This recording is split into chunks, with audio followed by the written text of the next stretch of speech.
Assalamualaikum warahmatullahi wabarakatuh, teman-teman. Di video kali ini saya masih melanjutkan tentang teknik vokal. Ya, teknik vokal dalam public speaking. Di video sebelumnya, teknik vokal yang kita bahas ada dua. Yang pertama ada smiling voice dan yang kedua adalah artikulasi. Kali ini yang mau saya sharing ke teman-teman, bagaimana caranya kita mengoptimalkan kualitas suara kita dan teknik vokal kita. Yang ketiga adalah intonasi. Apa? Ya, ulangi, intonasi. Betul. Intonasi ini fungsinya adalah agar speech kita, agar pidato atau pembicaraan kita dan presentasi kita tidak monoton. Makanya kita perlu intonasi. Ada kadang intonasi di atas, kadang intonasi kita di bawah. Kadang kita bicaranya intonasinya di atas, kadang-kadang kita perlu di bawah agar tidak capek. Dan gitu ya teman-teman. Jadi intonasi itu adalah naik dan turunnya nada suara kita ketika kita berbicara.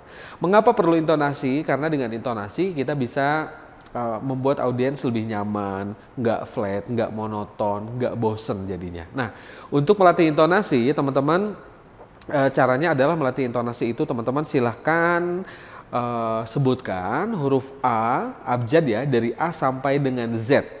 Sebutkan satu huruf dengan intonasi di atas dan intonasi di bawah. Nah teman-teman coba deh, sekarang tulis dulu abjad dari huruf A sampai dengan Z. Sudah? Siap. Bila sudah, sekarang teman-teman ikuti kata-kata saya ya. Ikuti latihannya seperti ini. Intonasi itu ada intonasi di atas, ada intonasi di bawah. Intonasi itu bukan volumenya yang berkurang ketika di bawah. Jadi bukan volume. Kalau ini volume jadi pelan. Tapi kalau intonasi di atas dan intonasi di bawah, volumenya tetap, gitu ya. Oke, kita coba ya teman-teman. Abjad A sampai Z-nya udah ditulis. Kalau udah, sekarang kita latihannya seperti ini. A, B. A intonasinya di atas, B intonasinya di bawah. Gunakan juga teknik vokal yang tadi, smiling voice dan artikulasinya. Jangan lupa dipakai juga ya, biar kita gabungkan gimana teknik vokal ini bisa melengkapi skill public speaking teman-teman. Yuk, kita latih ya. A, B, C, D, E, F, G, H, I, J, K, L, M, N, O, P, Q, R, S, T, U, V, W, X, Y, Z. Gitu ya. Jadi intonasi di atas, intonasi di bawah, dan ini bukan volume. Teman-teman latih itu dulu, itu basic banget. Nah sekarang kita coba aplikasikan intonasi di atas di bawah ini ketika teman-teman opening mengucapkan salam dan menyapa audiens Anda. Misalnya intonasinya kita mulai dari atas terlebih dahulu. Assalamualaikum warahmatullahi wabarakatuh. Nah itu intonasi mulainya dari atas. Atau selamat pagi. Selamat pagi. Nah itu di atas semua. Tapi kalau kita mulainya dari bawah, Assalamualaikum warahmatullahi wabarakatuh. Nah, intonasinya di bawah. Mulainya dari bawah, naik ke atas, ke bawah lagi. Dan intonasi ini manfaatnya juga teman-teman, ini akan bisa menyesuaikan sekali dengan acara yang teman-teman nanti mengisi di atasnya. Misalnya acaranya formal, intonasinya tidak perlu terlalu di atas kan. Nggak perlu yang Assalamualaikum warahmatullahi wabarakatuh. Nggak.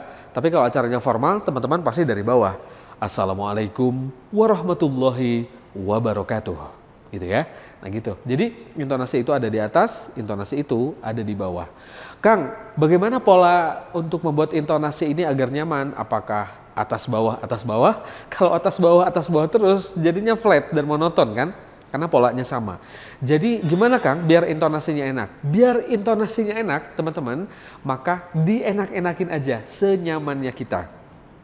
Perhatikan, dari tadi saya berbicara, kadang saya menggunakan intonasi di atas, kadang-kadang saya bicara pun juga intonasinya di bawah. Maka ini bisa menjadi salah satu bentuk latihan buat teman-teman agar pada saat bicara tidak monoton. Ya, intonasi itu sangat bermanfaat sekali untuk membuat audiens jadinya nggak monoton ngedengerin teman-teman saat presentasi. Sip ya, itu intonasi. Yang ketiga, yang keempat teman-teman, teknik vokal berikutnya adalah aksentuasi. Apa? Yes, aksentuasi. Aksentuasi itu adalah penekanan. Mengapa perlu ada penekanan dalam public speaking, teman-teman? Karena kita ingin bahwa pesan utama dari apa yang kita sampaikan itu bisa nyampe kepada audiens kita. Memberikan penekanan.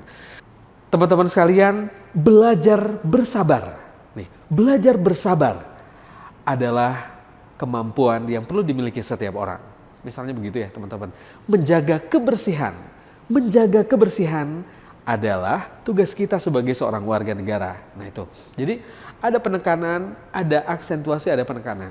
Nah contoh simpelnya gini deh teman-teman. Tulis kalimat ini. Kalimatnya adalah jangan makan jambu monyet. Beri penekanan pada kata jangan. Jangan makan jambu monyet. Masih sama. Tetapi kalau kita ngasih penekanannya di kata jambu, ini jadi beda makna nih.